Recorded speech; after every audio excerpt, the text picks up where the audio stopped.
Hello and welcome to Team English Talks. I'm Miss Owens and today we are going to be talking about more context to do with A Christmas Carol. And to help us today, I've got Mr Steele. Hello. Because why not? And we've decided that we're going to do a bit of a Team English, Team History hybrid today. So we've got our special guest, the one and only Mr Murphy. Hello everybody, thank you for having me on. And Mr Buff has decided that he's not coming in today, although I did give him the opportunity to apologise for stating that Mr Murphy was not big enough of a celebrity to bother with. So we'll just leave that one hanging then. So you're very welcome, Mr Murphy. Thank you. And we have some questions that some Year 11s have asked, okay, as a history specialist. So we'll just delve right into there. So Mr Steele, do you want to make a start with the questions? Yeah, I mean, unfortunately for us both, Mr Murphy, we share quite a few Year 11s, don't we? Yes, we certainly do. And the first question that got asked to me when I said, does anyone got any questions for Mr Murphy on the podcast? The first question I got asked was, when are you two going to fight? So I thought that was what's happening now. That's what I was led to believe. So moving past that, Yes. we obviously thought that having a history specialist on would help us be able to delve into that sort of Victorian context, and you can do it in a lot more accurate detail than an English teacher. You can just agree with what we've said, and then it makes us look like we know what we're doing. Well, this is the danger, obviously. I hope that I'm sure what you've done is perfect. But yeah. And the first one that sort of came up was maybe the obvious one, and it's like, what is it that actually inspired Dickens to write the book, do you think? Yeah, it's a good one.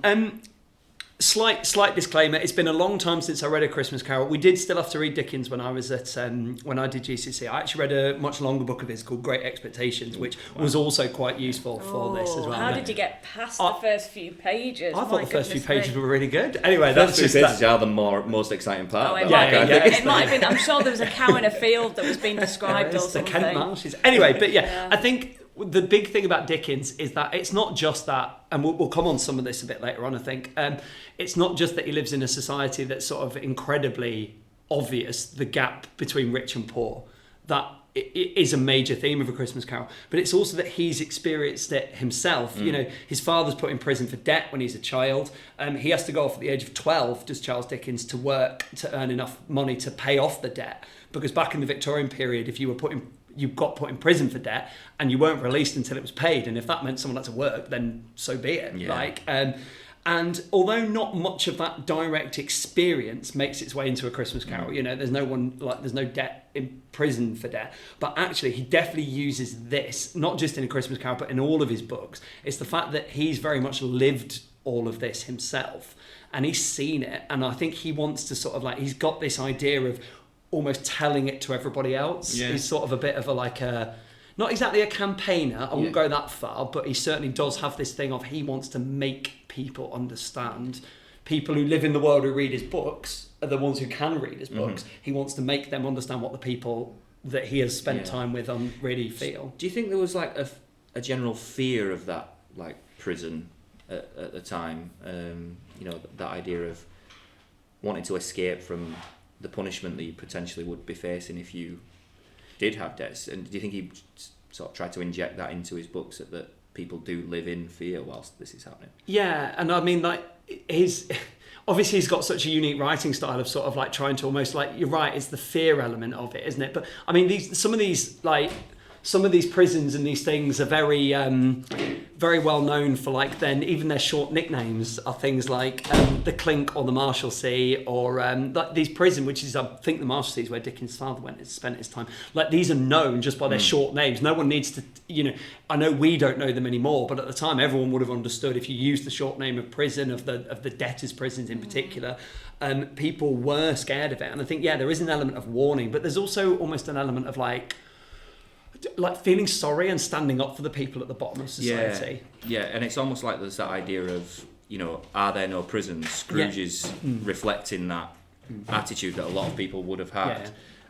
That they don't see it as their problem to be involved in this. Yeah. It's already solved by society in these days, and therefore, what's the point of me getting involved in helping them out? Yeah, and sorry, Miss Harris. Sorry, no, I was just going to say it leads quite well into there's that couple towards the end of the Ghost of Christmas Yet to Come, where they're actually overjoyed that Scrooge has died, and then they feel immediately guilty for it, because it does mean that they, such a miracle has happened.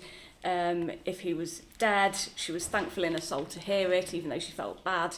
And then she says, to whom will our debt be transferred? And he says, I don't know, but by that time we'll be ready with the money, and even if we're not, there wouldn't be such a merciless creditor in his successor, so we may sleep tonight. So I suppose that fear that he had, or I guess he was familiar with, is transferred straight to the book.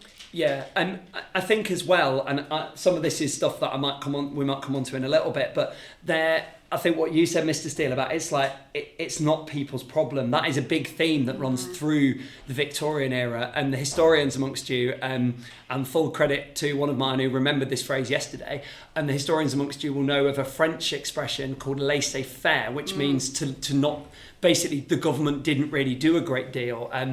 The other expression you might sometimes hear is and this one's a bit more niche, it's called the night watchman state. The government believed its job was to prevent invasion, prevent violent crime, and that was about it. Like, that was all they really thought they had to do, and everything else is put onto, onto individuals, and if they can't stand on their own 2 feet, tough. Yeah, if they get into debt, tough. And also there's some, there isn't really support mechanisms, or there are support mechanisms to help people who can't help themselves, but they are designed to be so horrible, so unbearably grim, that actually you don't really want to go down that line of ending up in prisons or in workhouses, which was still a relatively new feature in the 1840s. Yeah, definitely. And I think you touched on there that sort of the historians that you've got in year 11 will have heard some things that are relevant to A Christmas Carol. I just wondered are there any actual historical figures that you do study in year 11 that are relevant to A Christmas Carol? Yeah, maybe not so much in year 11, because in year 11 we do sort of like more 20th century stuff. But last year, when we looked at the history of medicine, the person who jumped out in my mind is probably one of our slightly more niche figures in the history of medicine topic, but he's a man called Edwin Chadwick, who about the same period, he has done a report into why people are living in such poverty. Now, before Edwin Chadwick, there was very much a feeling that poor people were poor because it was their fault. They were undeserving. Then that concept had been around. They were lazy. I can't afford to make idle people merry. That sort of, And again, when we do the Elizabethan England in history, and we talk about the deserving and the undeserving and the idle poor, people who, one of those groups, the deserving poor, they deserve help. And I think the Victorians had a big thing about there was a large body of undeserving or idle poor. Like you say, they were basically so lazy that they didn't deserve, they deserved to be lazy, they deserved not to be well treated. And Edwin Chadwick, he's got a hunch that this is wrong. He's got a hunch that actually the reason conditions are so bad, the reason that people are living in poverty, is because they're not being paid enough and they're not being looked after enough. And he goes and does a big report about it, and effectively comes up with the reason that conditions are poor in urban areas, the reason that people are getting ill all the time is because they're not being paid enough, which I know that sounds like really blindingly obvious to us, but was mind-blowingly new at the time. And eventually this leads to the creation of laws that are designed to support stuff like that. So year 11, I'm sure, the year 11 historians listening I'm sure have immediately jumped to the 1848 Public Health Act, which was basically said, all of this stuff that's wrong in our towns and cities and in urban living, it needs to be improved by the state, by the government. I mean, to be fair, the flaw was they were so laissez-faire, they were so didn't believe in intervention that they chose not to do any of it. But they said it was optional. The other person, and he's a little bit later, but you still see this tradition, is Sebon Rowntree. And everyone's heard of Rowntree's because they're the family that make fruit pastilles and various other sweets and chocolate. He also, by studying in York in late 18, early 1900s, he comes up with this idea that actually something called the poverty line, which is that when you are not being paid and you are below this certain line, A bit like the Cratchit family in A Christmas Carol. They've got a job, he's not lazy, he's not idle, but he's chronically underpaid, which is definitely going to come up later, because I had to do a lot of research into how much he was paid, which I really hope I've got the right number. But is this idea that actually you've got, and Roundtree's another good example of an individual who I think Dickens and him would have got on quite well if they weren't separated by sort of 30, 40 years or so. So you were saying that that these acts came later. Do you think that Dickens had any impact on this? Did he force people to sit up and think? I think so, yeah. Maybe I don't think you can point at a law and go, that's the Charles Dickens Act. But yeah, I think there is a growing realisation, like Charles Dickens, the man I mentioned, Edwin Chadwick, there is a growing realisation that something is quite badly wrong. It's a little bit later that he says it, but when Winston Churchill first runs for Parliament in 1899, he says, "I see no glory in an empire that can rule the waves and cannot flush the toilet." Like the idea being that like there are these big social problems that Charles Dickens is trying to draw everyone's attention to. It's really easy to ignore a problem that you don't know about, and I think actually him putting a lot of pressure and by raising awareness, you get slowly but surely you get these being chipped away at. The big changes won't come till much later, after 1868 and 1884, which is when the number of people that can vote gets slowly increased. At this point, when A Christmas Carol's written, only about 10, maybe 15% of adult men can vote. And obviously people vote for what they want. And if you're one of the top 10 to 15%, you don't need to worry about the bottom 90, 85%. So Bob Cratchit wouldn't get a vote, so he wouldn't be able to... Not until after either 1860 or 1884. No, we wouldn't have had a vote when A Christmas Carol was written. It's a long way off yet. I suppose we've touched on quite a lot of it so far already, but I suppose what you've been talking about in terms of like those living in poverty and all that sort of stuff leads on to this idea of, was what Dickens was writing about, was that a true reflection of what was going on in the Victorian era? Were there actually people like Bob Cratchit? Were there people as bad as Scrooge? Was life that bad, and were his characters authentic? Put bluntly, yes. Yeah. I will say a little bit more, but but put bluntly, Dickens has got it spot on. We already talked about how the government, like unlike now, when a lot of this we'd look at and go, why is no one like sorting this out? Why is no one dealing with it? It wasn't their job. Charities, churches, they were the ones that did a lot of like helping those who couldn't help themselves. The government did have a mechanism for doing it, but it was a mess. It was designed for when everyone lived in villages, in parishes.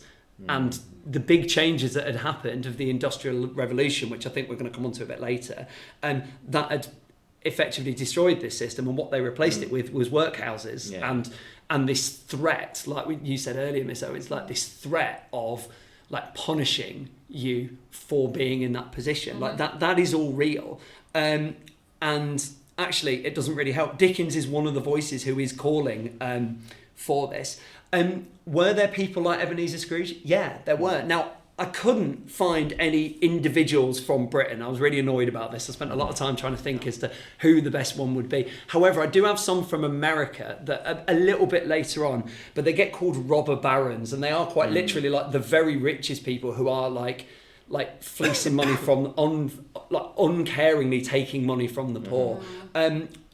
So again, a little bit later, but only within 10, 20 years. So there will have been people in Victorian Britain who were very similar. So are they the ones that have read A Christmas Carol and gone, I quite like that idea of Scrooge at the beginning, or they've read it backwards and he becomes richer as it goes on? Worryingly, yeah. I think some of them genuinely. And the one who jumps in my mind, he's always a good example from this time period, is a man called John Rockefeller who lives in the United States. And he's the second richest person who's ever lived. He owns an oil company, but what he actually ends up owning really is most of the eastern United States. And I mean, they end up passing laws eventually to break his company up. If you've ever driven past a petrol station with Esso written on it, that's the largest chunk that's left. But yeah, I couldn't find any specific people in Britain. And Britain tends to... The people that emerge out of the historical record more are the people that try and improve it. So we are sat no more than a few miles away from one of the first attempts to sort this problem out the Industrial Revolution creates with salt air. So that tends to be the people we remember. Yeah. But there will be people who we've sort of forgotten about now, who actually are the Scrooges of the 19th century, the real life Scrooges. And I suppose that the sort of point you can make that links to that is this idea that perhaps, like you said, we remember the ones who tried to change it more than the ones who wanted it to stay the same. But Scrooge actually, in terms of his fame and notoriety, if we think about him if he was a real person, he wouldn't have been a member of the elites. No. Like he would have been very obviously upper class and very wealthy, but you know, at the end of the day, he owns a counting house, he's a moneylender. He's not going to be involved in Parliament and things like that. So perhaps the people who are more akin to the actual character of Scrooge, like you said, there isn't much historical record of them because they were business owners and they were businessmen rather than maybe. And it was probably quite hyper-local, so there would have been a few people, like in Bradford, for example, who had the reputation of Scrooge. But if you went over to London, to Leeds, you wouldn't have known who they were. You know, they would have had their own version. Then if you went across to Huddersfield, they would have had their own version. I think that, like, you've got to remember that things were a lot more local in terms of like how everything worked. So yeah. It's hard to get that sense of a notorious figure nationally. Yeah, I think it's important to maybe say and to understand that Scrooge is perhaps verging on caricature, but not that far. Like he is representative of a lot of people who would have been there. But I find him quite problematic because he doesn't seem to sort of like the power. Like he doesn't do it for popularity or anything like that. He covets everything. He keeps it. He certainly doesn't furnish his house, does he?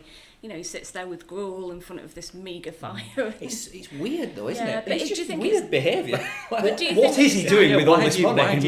Is it that fear of debt that once he starts spending it? You know, well, he actually it says, doesn't it, when there's the memory with Belle, he says there is nothing in this world which life condemns so severely as poverty. Like, and she says you fear the world too much. So perhaps it is that sort of. And that was a big social attitude in that you did not get into debt. Debt was not done. That's why you went to prison for it. You did not live beyond your means. You obviously people did. This is the thing, that people did all this, but the Victorian era it's got a real reputation for being very, very almost like puritanical. So takes these incredibly strict beliefs, even if then they completely fail to live up to them in a lot of cases. But yeah, you're right. There was this like you said, this fear of debt, this fear of being seen, which might explain why he does hoard all this money and then sit in an unfurnished house with a small fire eating, like, you know, he definitely could have afforded more. But again, maybe that's another, it's Dickens taking a shot or having a, like, criticising that attitude to an extent. One of my year 10s said yesterday when we were reading it, well, you can't take it with you, can you? I'm like, you're right. So what's wrong with Scrooge? Yeah, you can't take it with you. It's a good point, actually. I think one of the big things that I don't struggle with when I'm teaching context, but I've never gone into too much detail with is how much do you think this actually changed or impacted Christmas traditions and what Christmas traditions were like? Because I know little bits about, you know, Queen Victoria and Prince Albert and those sorts of things, and bringing over a few more German traditions and stuff. But I've heard conflicting reports as to, like, was Christmas actually on its way out? Did people not really celebrate Christmas, and did Christmas Carol revive it, or because he's seen as the man who invented Christmas? Yeah, there's the film. How far was he? How far was he responsible for that, and what was it like? I have got in my notes written, it's often said that the Victorians invented Christmas, so clearly we've all thought of the same thing. Yeah, and like, I did a little bit of research about this as well myself, and it was really hard to pick out the actual answer. Now, I think I've sort of managed to bring it all together and work it out. It's clearly not true that Dickens and the Victorians invent Christmas. You can't see my quote marks in the air, but invent Christmas. But yeah, they do change it. It's more they change it into something that we actually recognise. Right. So the Victorian period, this period, is where you also get the concept of bank holidays. Before this, you might get the day off, but that depended on your employer or your boss. So they might give you the day off, and lots of them would, but that wasn't a guarantee. You might get presents if you were rich, but that was no guarantee. It was a lot more patchy. And I think actually the bigger question here is not, and you're right about what you said, Mr. Steele, about, Queen Victoria, and her husband Albert, who's German, they bring a lot of German traditions with them. Christmas trees, for example, decorating Christmas trees, which they used to decorate with candles, which the more I think about it, is that exactly, so it's just, like things like what meat to eat. Well, some of that can't be that old because turkeys come from North America, which, given there's no contact between Europe and North America until the 1400s, and they weren't looking for turkey on their first visit, there are some of that can't be that old. But also, there's kind of two things that the Victorians do for it. One is this idea of the Industrial Revolution. I know we've talked a lot about poverty, but the Industrial Revolution does actually lead to a big increase in overall prosperity. Now, not everyone shares it. There are some people that become very, very rich. There are some people that become very poor. Overall, everyone benefits from things like factory-made goods, stuff like that. And actually, if you've got stuff being made in factories, all of a sudden presents becomes a lot more doable if loads of stuff is being made. You're not buying a custom made thing, so it's not going to be as expensive, so you can start affording a bit more presents. The other thing is it leads to a great almost like standardization, so kind of like it's quite hard to explain. It's sort of like if because like literacy is improving, everyone starts reading things like A Christmas Carol. People start thinking, oh, this is what everyone else is doing. Television does the same later on. When people start seeing stuff on TV, they think, well, this is what everyone is like. It's like the early Argos catalogue, isn't it? Yeah, it is. This or is like, what everyone's getting for Christmas. Or the early Amazon wish list. Oh, look, everyone's getting this. It almost like once enough people are doing it and enough people know that other people are doing it, it creates a bit of a snowball effect. And Christmas cards as well. The first ever Christmas card was sent the same year that A Christmas Carol came out. Right. And again, they're quite visual. So once you've seen one of these things... I've seen some of them and they're weird, aren't they? Victorian Christmas cards are either weird or frankly terrifying. Yes. Like, as in like you would run a mile. Yeah. But yeah, so I think, would this have happened without Charles Dickens sitting down and writing A Christmas Carol? Probably, but not in a way we would have recognised it. And actually, if you went back even a few years before this, we would not feel very comfortable in their version of Christmas. You probably would be at work for starters, so you can imagine that year 11 being at school on Christmas Day. I'm sure we'd all be thrilled. Scrooge was. Exactly, well, he was, yes, indeed, yes, yeah. Well, more time for study. But yeah, so... I think I really like that point you made about it perhaps being seen as a bit more of a standardisation of like that idea that because a lot of people read A Christmas Carol and the things that they saw in A Christmas Carol became Christmas traditions. I think that sums it up quite well. I mean, I'm just reading from the bit with the second of the three spirits, the Ghost of Christmas Present, and it talks about the sausages, the mince pies, the sucking pigs, bless them, the turkeys, geese, game, poultry, chestnuts, stuff, cherry-cheeked apples. And some of these are still, the bowls of punch are still things that we have for Christmas. And at Fezziwig's party, there's the same thing, isn't there? It lists all the food that they have there as well, and it's boiled and it's effectively compiling a giant shopping list for people. Like, if you want to be seen to be like that. And also that linked to the Industrial Revolution and stuff being made, there's also been a big change in farming as well, which I had the dubious fortune of learning about from my own GCSE, but it was not exciting year 11. Jethro Tull and his seed drill. Really glad you know this. But actually it means people are growing more food. Before this, you don't have enough food to put out at Christmas. You've got enough to get you through into the next year. It's kind of like any big invention. I think the other thing as well with Charles Dickens that I always find really interesting, it's not just that people are reading this stuff. People used to pay to go and watch someone else read it. Yeah. I mean, people paid to watch him read it. Yes, he's like the first celebrity on tour kind of thing, doing book readings, which now is a perfectly normal thing for celebrities to do. But people used to pay, so even people that couldn't read, and there was still a fairly substantial number of people that couldn't read or could read but couldn't write, that was common as well. People are still hearing this stuff, they're still getting all of this idea of this is what Christmas should be like, should in inverted commas be like, which I think leads quite nicely on to a next question, which I had a giggle whilst I was typing this question out to you. Speaking of Christmas traditions, I think maybe first actually, do we know much about like why turkey became much more popular than goose? Because they actually have a goose, the Cratchits, don't they? And then it's seen as this symbol of opulence when Scrooge buys them the turkey at the end, the prize turkey, because everyone would have a goose. But I mean, I Have either of you had goose for Christmas ever? No. I never had goose. I don't think so. I don't think I know anybody who's had goose for Christmas ever. The tradition definitely changed, didn't it? Yeah. And then going to that turkey, how much, Mr. Murphy, did a turkey cost in the Victorian era? Do you know? So, full confession, I've done more research for this turkey than anything else I think I've ever done. Even my own lessons this week had less research in it. So, one thing I'm going to get in there first is that calculating costs and money in the past is a real nightmare. So please do not take this as a Victorian shopping list. It's a very rough guide. You've also got the problem that the money is quite different. So we still have pounds, but there's 240 pence in the pound. There's also shillings, which I know you'll have come across when you read this, which is 20 shillings in the pound and then 12p in a shilling. And if you're confused, don't worry, so's everyone. Right. So here you go, Mr. Steele. Here is the answer to the biggest question that we wanted to know.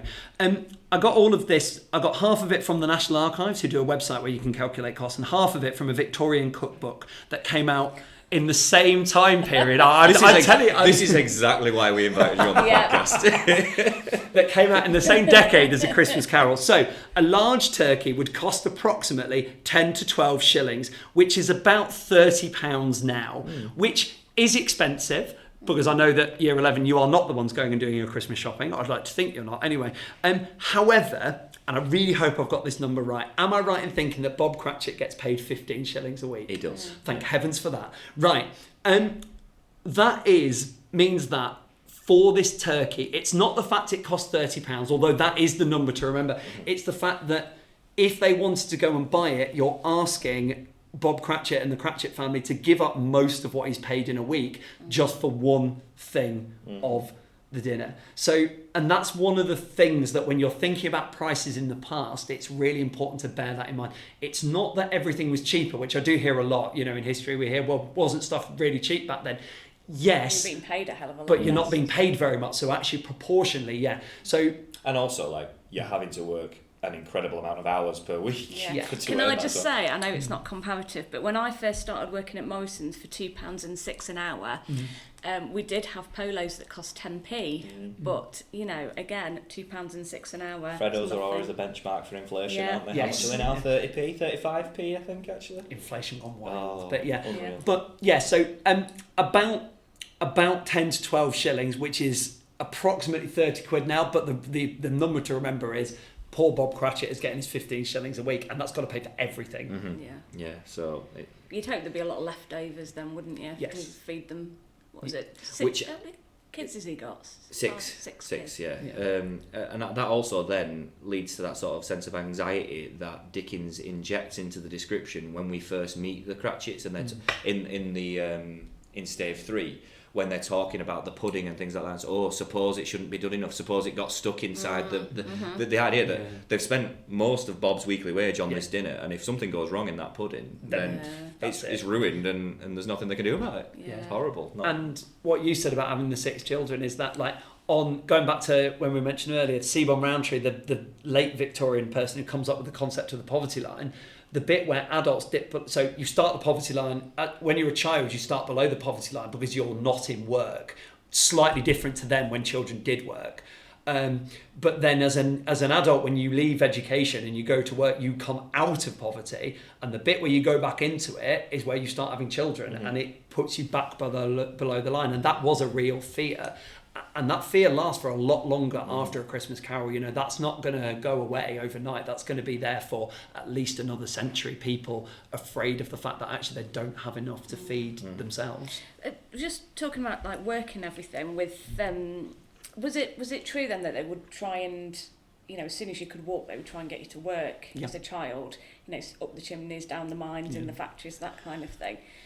Yeah, again, this is another example of a change that Dickens manages to drive, even if the change was already underway, is that roughly when A Christmas Carol came out is when they are starting to introduce laws that restrict child labour.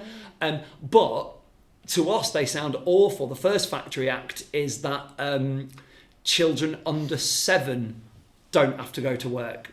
7's quite young, and actually the other problem they've got is that they appointed 4 inspectors to cover the whole country.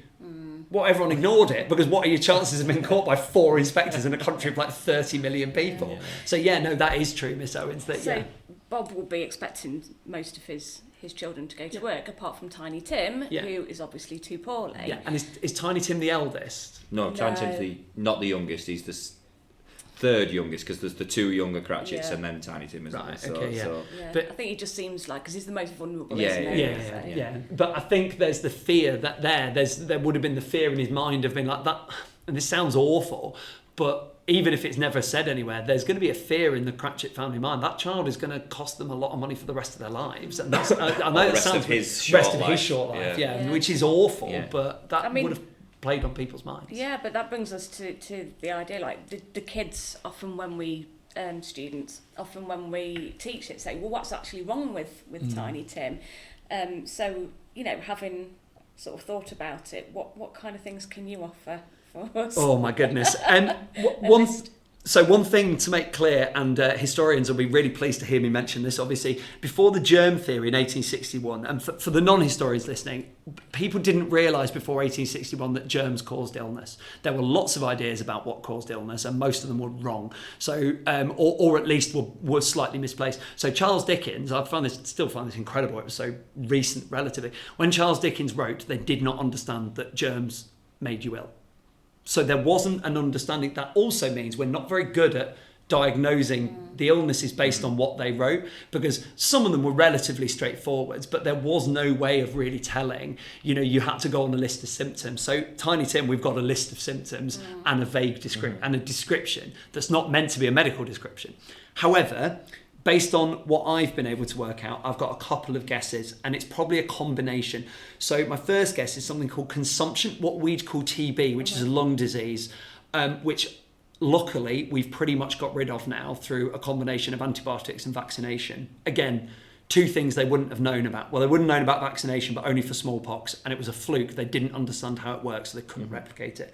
It attacks the lungs, and it was very common in the 19th century because of pollution, like factory pollution. Stuff gets into your lungs. Even if you didn't work in a factory, like urban areas, big towns and cities were not nice places to live. You lived in damp, dark, crowded housing. So potentially what they would have called consumption or TB. But Tiny Tim's illness is also quite long term. It's not a one-off thing that he's caught. So the other big diseases that were around at the time, stuff like cholera, which appears for the first time 10 years before A Christmas Carol, it's probably not that, because cholera killed you in 24 hours. Yeah. Like if you were a child, if he was a child, if Tiny Tim had caught cholera, that he wouldn't have been. It'd be dead Tim, wouldn't it? Yeah, the book would not have lasted very long. Yeah. Sorry. Yeah, okay. We also had diphtheria, polio, stuff like that. It's probably not that. Polio comes a bit later. It does say here that, I'm quoting this because we don't use this word anymore. He told me coming home that he hoped the people saw him in church because he was a cripple, and it might be pleasant to them to remember upon Christmas Day he made lame beggars walk and blind men see. Yeah. So he's referred to as sort of having a physical disability as well. He says his legs are supported by an iron frame as well, doesn't it? And he obviously has his crutch, the crutch without an owner.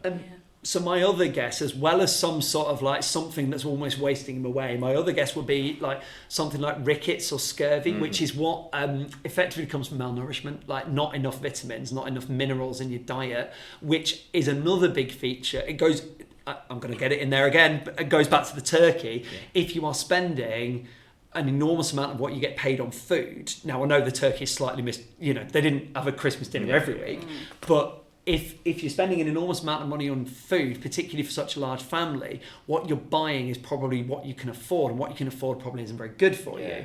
So it's going to lead to this sort of like almost downward spiral of you're not being fed properly, so you lose energy, so you get ill, which means you don't eat much, and you end up in a downward spiral. But that's actually unfortunately something that perpetuates today, isn't it? The idea of quite often the cheapest foods are the foods that are not very healthy for you, and therefore. Oh, don't tell Mr. Buff, because he does love his pot noodle on a. He does love his pot noodle. It's a good thing he's not here to talk about pot noodle. I think that then the point you make about it being something like rickets or scurvy and therefore as a result of malnourishment leads to that idea of when Scrooge decides to raise Bob's salary and help his struggling family, that's why Tiny Tim lives, because now they can afford to nourish him properly, and that cures perhaps whatever disease that he's suffering from. I think that's a really good theory. Yeah, I was going to say, so it's not going to cure cholera, is it? No. But just by being able to build up his strength, I suppose, and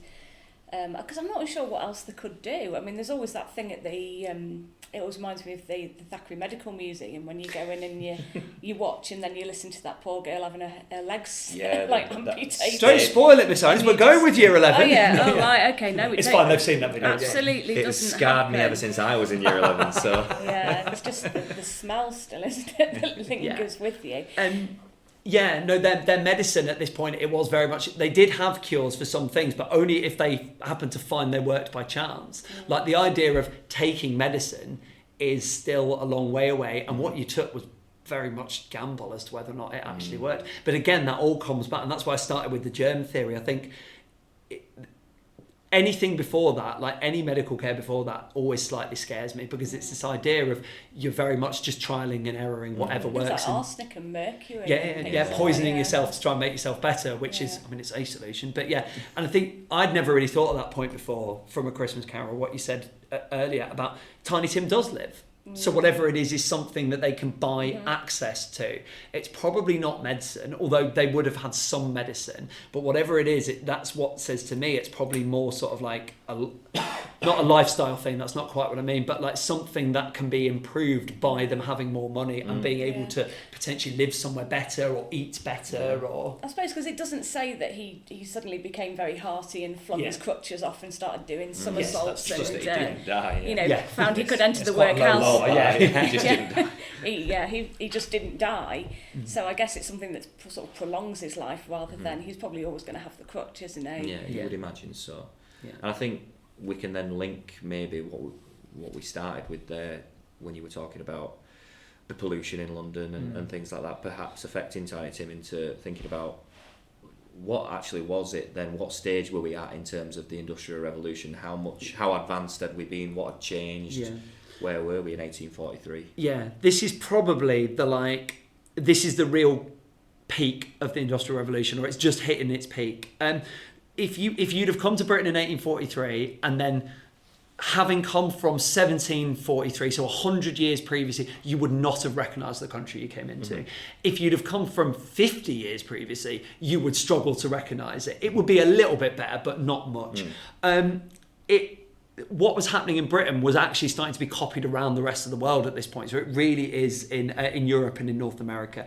There were far more people than there'd been before. And I always think like my memory of reading Great Expectations or A Christmas Carol is they just always, you get this sense of this is a country with a lot of people in it. Like it just seems busy. And I don't know if that's just because of different versions of it I've now seen more than read, but I just get this impression of it being a particularly busy, like urban area. You know, this is a country that's got a lot more people in it than even in Dickens's lifetime. He would have been able to remember back, not to when it was all fields, but to when it was, this country was a lot emptier.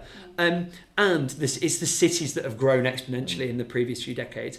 It's made everyone richer on the whole, but what it's also done is massively widened the gap between the richest and the poorest. Technology was changing as well. Railways were already being built by that point. Like the road network and the canals, like the country was smaller, and by smaller I don't mean it had physically shrunk.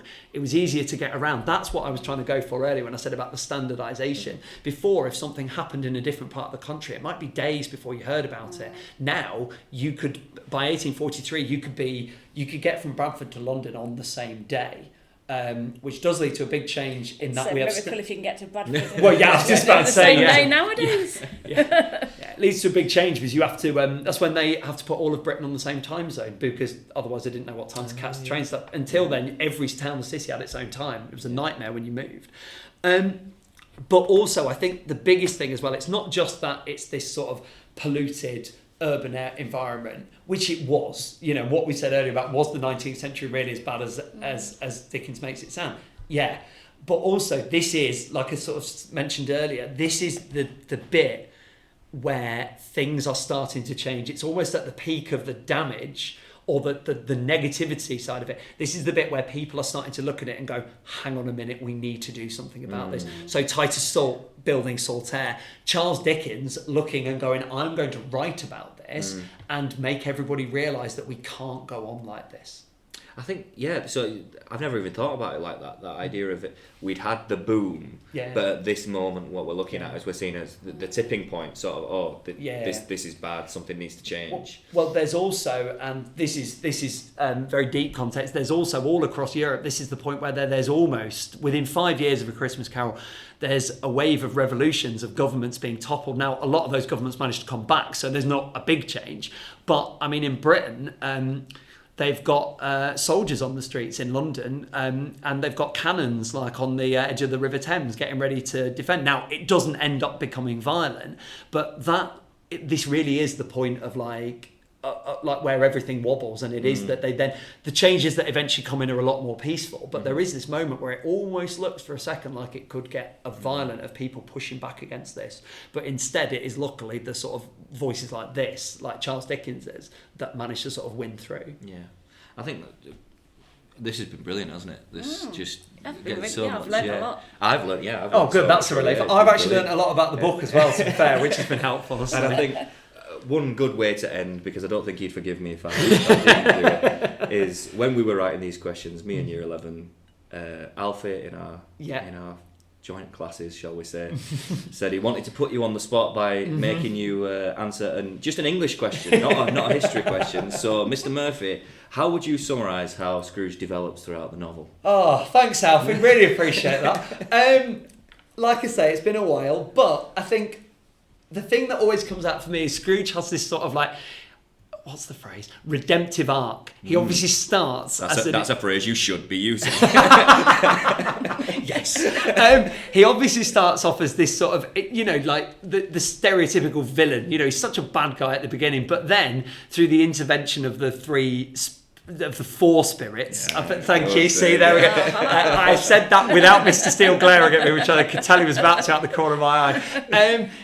Through the intervention of the four spirits, the three Christmases, and the ghost of Marley at the beginning, or that comes first, is he does sort of like become this like figure who's resolved his issues and is going to be a better person. So Alfie, if I ever found myself in the position of having to answer that, that is the line I would go down. Also, I've just thought here... no, it's not another English question, is it? No, it's at what point do you think Scrooge would become too generous and end up in debtor's prison? Well, I believe his fears were realised. I believe he's got a large amount of reserves built up, so... That being said, I'd imagine that the people running the debtor's prison would be absolutely thrilled at putting him in there because of the sheer amount of people he put in there over the years. So, I'd imagine they would be delighted to see him in there. Yeah, he'd be clearing everybody's debts, wouldn't they? You could bribe your way out of prison, so I'd imagine they'd be extremely pleased to see him because of the amount of money that they'd make off the back of him, knowing that he had the money to do it. Yeah. Well, there is that theory, isn't there, that Scrooge actually would revert back to type, having... been given enough time that he would just convince himself it was all a dream and what am I helping these people for and sort of go back. But I like to think he changes. It is Christmas, isn't it? He does learn how to keep Christmas throughout the year. And I always think like you have to wonder how much time he ends up having. Like he changes and becomes a good man, but how much longer has he got left? He's knocking on, and we are in the Victorian era right now. Well, I like to think that each good thing that he does, he gets rid of one of the links of his chains or something like that. Good. So he does enough. Can you imagine him? It actually turns out he dies. He's like, I've still got to wear a small chain. Oh no, I'm still wandering. Like a necklace or something with a bit of a. He just didn't quite make it. No, I didn't do enough, Scrooge. He didn't at all. Yeah. Tiny Tim didn't. God bless him enough. Right, well, I want to say a massive thank you to Mr. Murphy who's coming today, and thank you for having me. Be very grateful that when we do an Inspector Calls, we don't need context, otherwise we'd be asking you all kinds of questions. People want to talk to us about socialism and capitalism and communism. I mean, to be fair, as some Year 11s know, me talking about capitalism, socialism and communism is what the Cold War is all about. So yeah, they are probably extremely grateful I haven't got to come down and do that. However, we do have 18 poems that we teach that all do rely on contextual information. Yeah. So if you're an could send you a expert list on of them the- and you could start looking into the historical I context mean, of those I if would you be want. very happy to come down again. I have quite Yeah. enjoyed The myself. First World War actually would be quite a good one to look at with... Year 11 historians, given that we've just done the medical history of the First World War, you should be world experts. Definitely. Wow. So we'll drag out Dulce Decorum Est and The Soldier and we can invite Mr. Murphy down for that one. I did do them as part of my A-level English literature, so, like confession, I probably could. Well, I still use all the things that I learned about the Battle of the Somme from being in your lessons as a learning support assistant when I'm teaching the context of Dulce Decorum Est. So it's probably by proxy it's your I'm really glad information someone they're getting benefit from this. See, there we go. Right, okay, I think this is our last podcast as well before Christmas. It is. So, little tiny Tim will be saying Merry Christmas, God bless everyone. Yeah. So have a lovely, lovely Christmas, and I hope this has helped a little bit. And again, thank you for listening. And we'll see you in 2025. Well, can't wait. Bye, everybody. Bye. Bye-bye.